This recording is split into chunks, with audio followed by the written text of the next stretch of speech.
Dear Lord, I want to thank you for this day, and thank you for all the blessings you've given us in our life. Thank you for the wonderful families we have, and thank you for all that you've done for us. Lord, help us to set this day and be an example of Jesus to someone who doesn't know him. And thank you again for everything you've given us, most of all your son, Jesus Christ. In Jesus' name, amen. All right. Thanks, Shane. So today we're going to talk about something I was thinking about this week by watching a movie or two.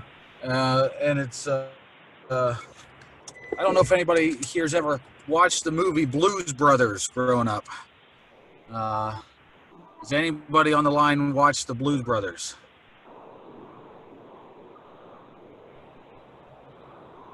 Well, then then this will all be new to you. But there's a line in there. There's a line in the movie where Jake and Elwood Blues define what they're doing and why they're going to do what they're doing by saying we're on a mission from God. So today the talk is we're on a mission from God. Blues Brothers was recorded in 1980. It was probably one of my favorite movies growing up, although in the day of watching movies on TV and hearing bleeped words and just blank spots where there's no words and funny words that didn't really make sense, but you just figured they must be the case. It wasn't until later that I realized it was a rated R movie. But growing up, I just loved the car chases and everything else. And the whole idea of this movie was Jake and Elwood Blues were musicians that got out of jail, got out of prison because they did something bad. And they were trying to turn their life around. And in the process, they went back to the orphanage that they grew up in. And the nuns said, well, they're closing down the orphanage. The Board of Education doesn't need this anymore. So they made it their mission to be able to go around and make a big concert, sing a lot of money, get the band back together to make money to send to the orphanage to basically help out kids and save the orphanage. And at the end, they were sent to jail anyways. So one of the big quotes that they kept on using for their justification throughout the movie was, well, it has to work. We're on a mission from God, type of thing. So, they do the most ridiculous things. They jump across an overpass in their old 1972 Grand Fury, and they had to land and be safe. They were on a mission from God, So today we're going to talk a little bit about being on a mission from God. So what is the term mission used?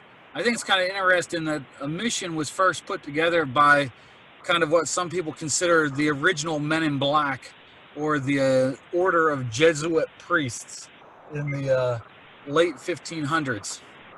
And the idea was that they created this agency, if you will, that would send out people throughout different locations on some sort of a mission.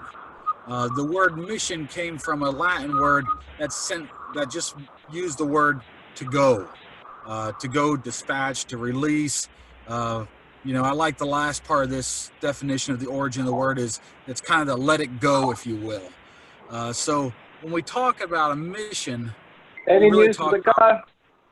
What's that? Do you see any time estimate? Oh. So when we talk about going, that's what this idea of mission was. It was to go, to let it go, just go, if you will.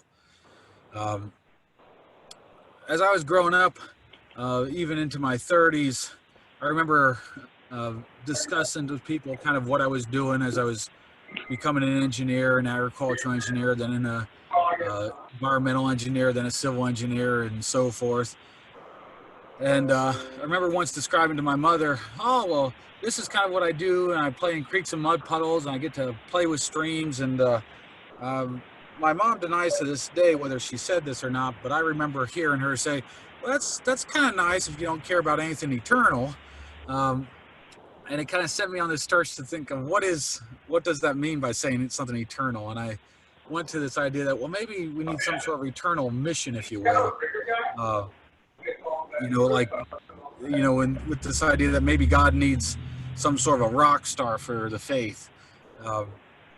And through my journey, what I've realized is that, whatever we do, we should work hard as if we're doing it unto the Lord and not to men, knowing that from the Lord you will receive your inheritance or your reward.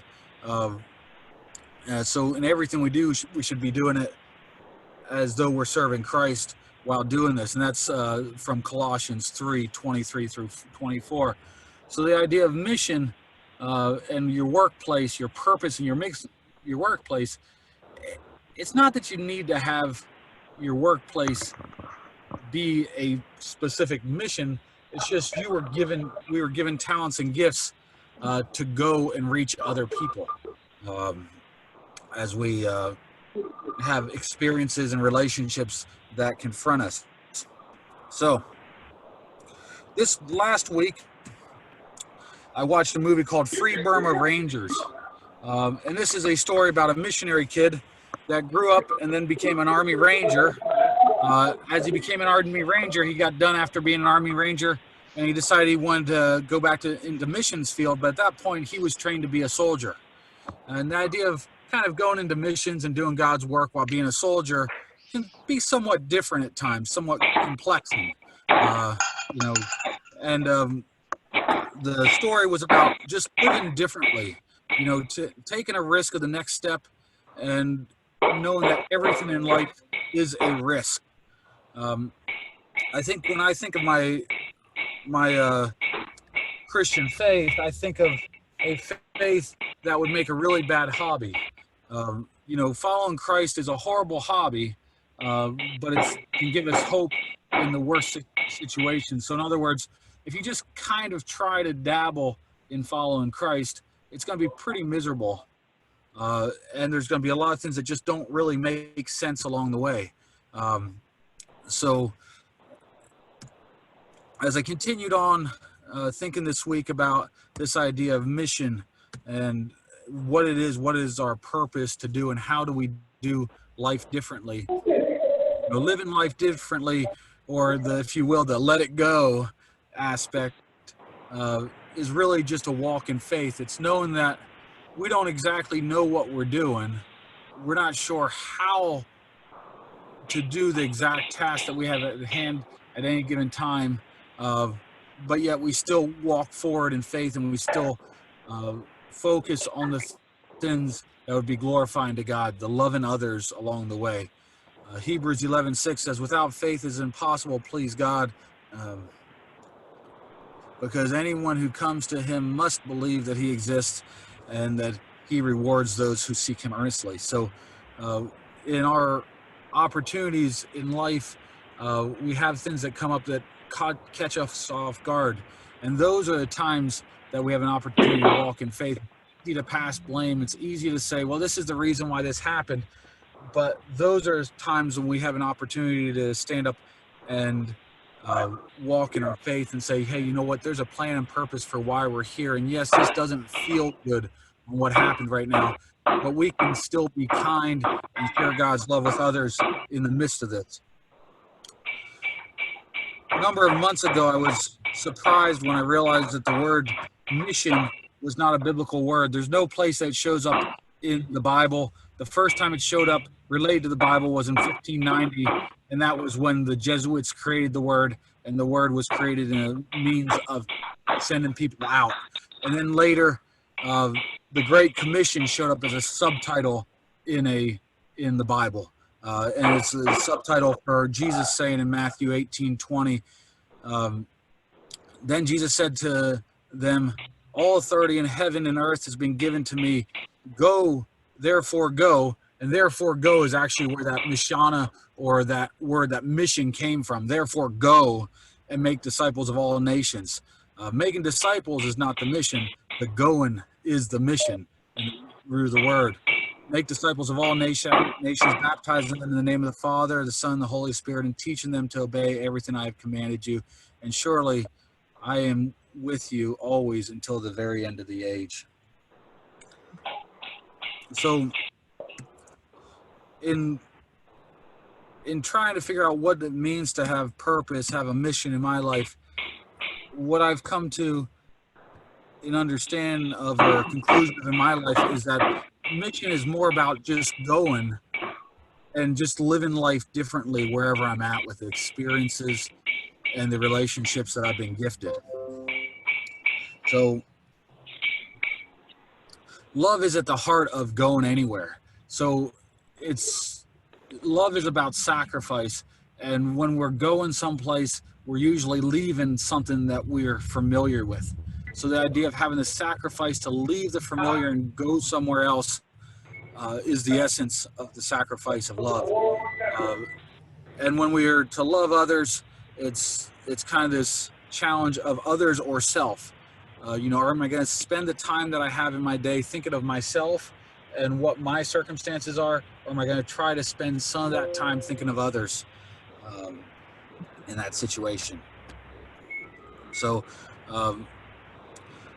love the Lord your God with all your heart, soul, and mind, and love your neighbors as yourself is the greatest commandment from Mark. The question would be is if I'm in a situation where I am trying to love others, am I in a situation where I walk into a room and I say, here I am, or when I walk into I say, there you are?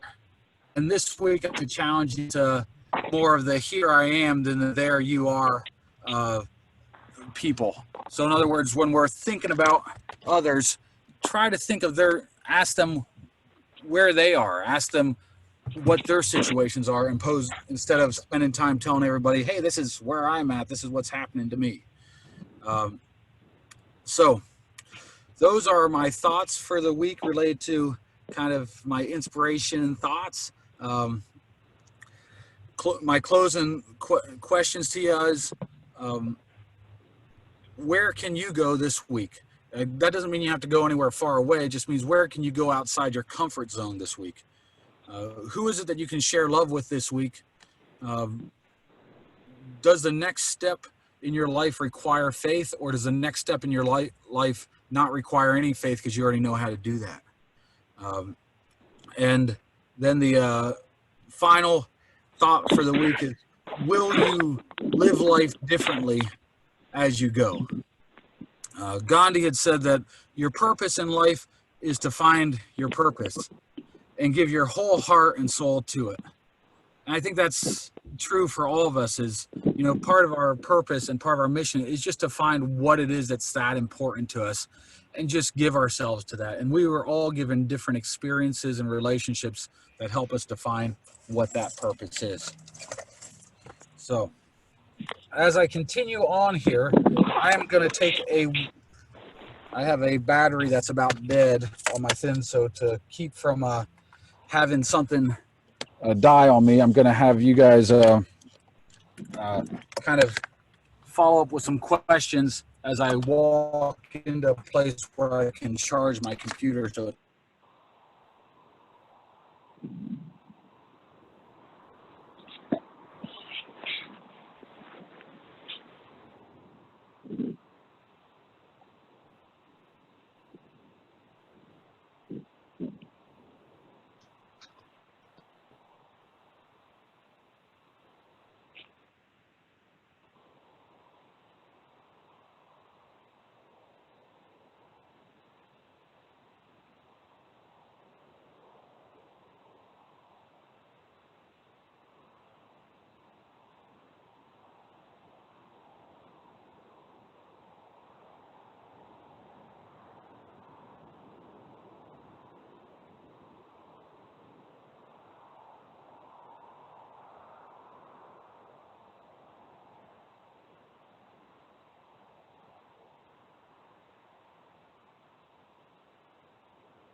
Hey guys, can you hear me now? Yeah. Yes, sir. Yep. Gotcha.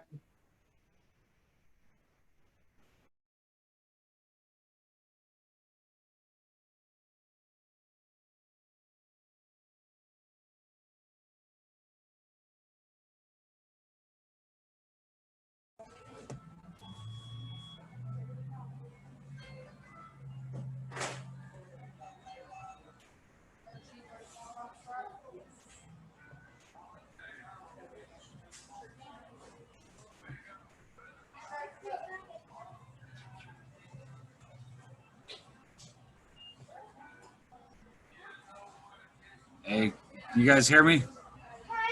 Yes. Yep. Yes, sir. Good. I'm so sorry about that, guys. I thought I had enough battery. I obviously did not have enough battery.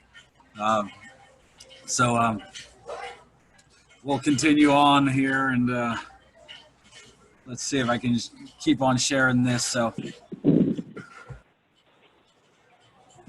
there we go. All right. So we're gonna close in. I'm gonna close in a quick prayer, and then we'll move on to the technical aspects of this. So, dear God, thank you for this time. Thanks for technology that makes things available, and thanks for opportunities to walk in humility today. We're so thankful for what you've given us. Help us to see our purpose and mission, and know how uniquely different it is based on the gifts and talents you've given each of us related to experiences and relationships. We're thankful for each one of these folks on the line today. Amen. All right.